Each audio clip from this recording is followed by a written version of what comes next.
Dear students, आज की video में हम बात करते हैं कि बैच नंबर 10 वर्कशॉप में कौन कौन से सब्जेक्ट शामिल हैं और इसकी डेट क्या होंगी। तो 12 सितंबर से स्टार्ट होकर 18 सितंबर तक आपकी ये वर्कशॉप जारी रहेगी, जिसमें कोड जो शामिल हैं वो 4694 है, 5686929546 468584 985640876806 4596।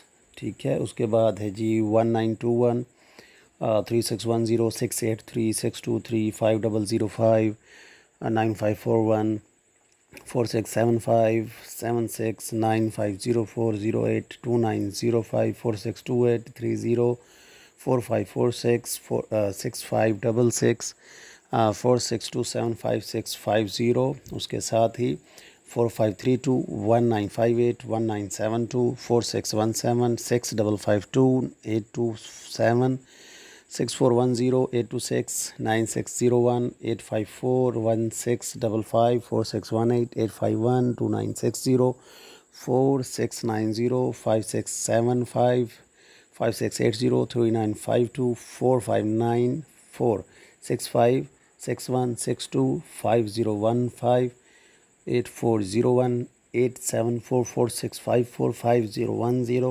5018 8421 9509 9543 4639 4640 8440 5644 808 5628 329 699 970 8657 8613 4544 839 510 और उसके साथ ही जी 368691828226।